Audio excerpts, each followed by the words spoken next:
So hi everyone, welcome back to this channel the medico memories. तो आज मैं बताने जा रही हूँ कि मुझे कौन सा कॉलेज मिला। पर उससे पहले एक स्टोरी है जो मतलब काउंसलिंग से रिलेटेड स्टोरी है जो मेरे साथ हुआ था। एक इंसिडेंट हो गया था, तो वो मैं आप लोग के साथ बताने जा रही हूँ। So let's start the video.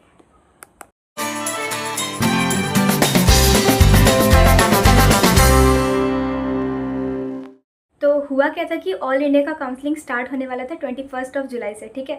और उसी टाइम पे पूरे स्टेट का डेट वगैरह सब कुछ आ गया था कि स्टेट का काउंसलिंग इतने से इतने के बीच में होगा और ऑल इंडिया का इतने कितने बीच में होगा। सब कुछ आ गया था कि टाइम क्या क्या कैसे कैसे होगा।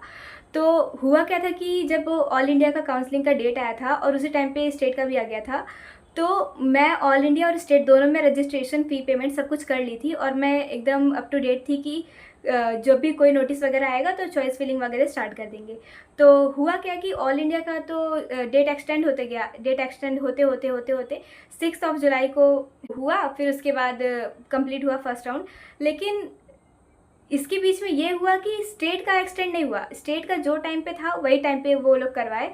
तो मुझे तो ऐसा था कि ऑल इंडिया का पहले होगा, फिर उसके बाद ही स्टेट का होगा। ऑल इंडिया का फर्स्ट राउंड, देन स्टेट का फर्स्ट राउंड, फिर ऑल इंडिया का सेकंड राउंड, फिर स्टेट का सेकंड राउंड। तो इसलिए मैं एकदम मतलब निश्चिंत थी कि ऑल इंडिया का फर्स्ट राउंड कंप्लीट होने के बाद ही स्टेट का फर्स्ट राउंड स्टार्ट होगा। इसलिए मैं स्टेट वाले पे एकदम फोकस ही नहीं कर रही थी। मैं पूरा फोकस अपना ऑल इंडिया पे ही रख रही थी कि कोई भी नोटिस वगैरह आएगा तो मैं तुरंत देखकर अपना चॉइस फिलिंग वगैरह कर लूँगी। तो ऑल इंडिया का तो एक्सटेंड होते गया, लेकिन स्टेट का एक्सटेंड नहीं हुआ। तो हुआ क्या कि 30 जुलाई इस दिन स्टेट का पूरा स्टार्ट होने वाला था चॉइस फिलिंग वगैरह। तो मुझे पता था कि स्टेट का तो अभी वो भी एक्सटेंड ही हो जाएगा। तो मैं कुछ नहीं की। 30 जुलाई से लेके 4 अगस्त तक स्टेट का चॉइस फिलिंग था, ठीक है। तो मैं एकदम उस पर फोकस ही नहीं किया और मैं चॉइस फिलिंग की ही नहीं। मतलब मैं फ़ी पेमेंट कर दी, रजिस्ट्रेशन कर दी, उसके बाद मैं चॉइस फिलिंग की ही नहीं। स्टेट का फर्स्ट राउंड में मैं पार्टिसिपेट ही नहीं कर सकती क्योंकि चॉइस फिलिंग तो एकदम की ही नहीं मैं। तो जब हुआ क्या कि मुझे 4 को ही पता, ये बात पता नहीं चली।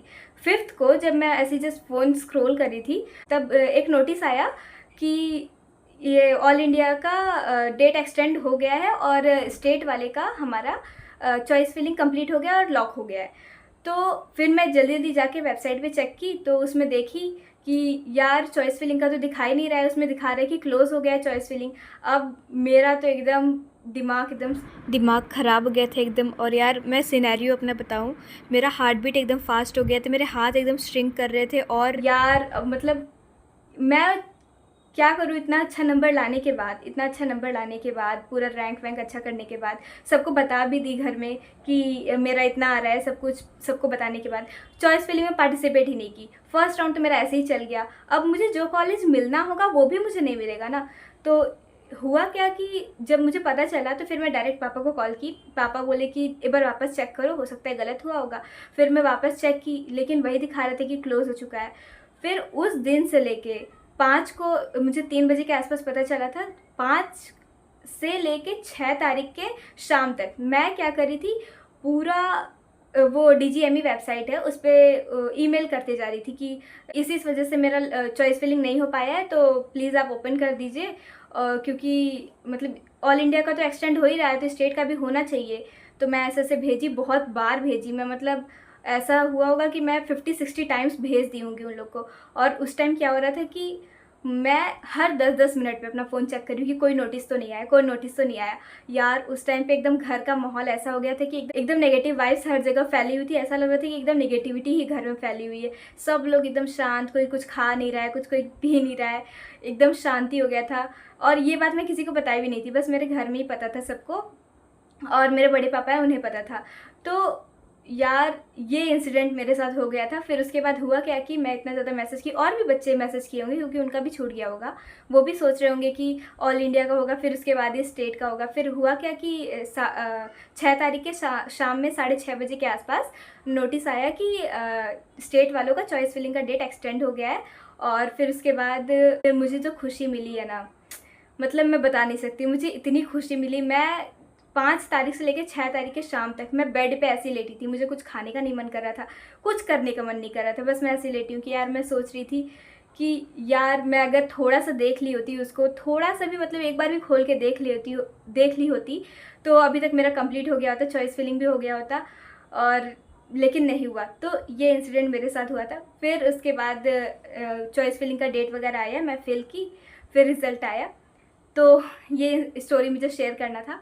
तो फिर इसके बाद मुझे कॉलेज भी अलॉट हो गया, तो मुझे कॉलेज मिला है, बताऊँ कौन सा मिला है? तो मुझे कॉलेज मिला है KGMU Lucknow, king George medical college Lucknow.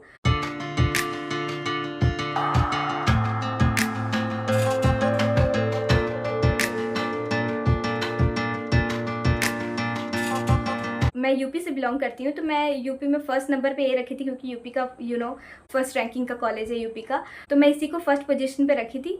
तो मुझे फर्स्ट वाले अलॉट हो गया। मुझे लगा कि मेरा इतना रैंक आया 4619, तो मुझे लगा कि मेरे रैंक पे doctor Ram Manohar Lohia institute of medical sciences जो लखनऊ में ही है, मुझे वो वाला अलॉट होगा, क्योंकि मतलब कभी इतने रैंक पे KGMC अलॉट हुआ नहीं था।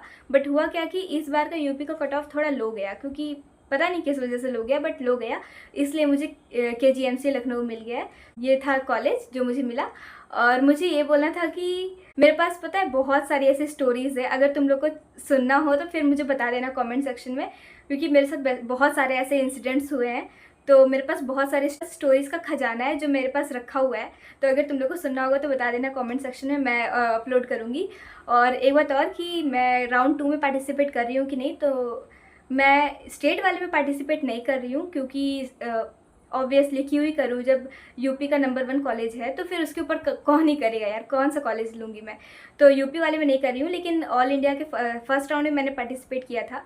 तो उसमें मैं पता है कौन कौन से कॉलेजेस भरी थी। मेरा प्रेफरेंस लिस्ट एक बार सुनो। पहले नंबर पे एम्स दिल्ली था, वो तो ऑब्वियसली सबका ही होता है। उसके बाद एम्स जोधपुर, फिर उसके बाद एम्स भोपाल था, और फिर दिल्ली के कॉलेजेस थे MAMC और VMMC, ये था। फिर उसके बाद और एम्स रायपुर, एम्स ऋषिकेश वगैरह रखी थी मैं।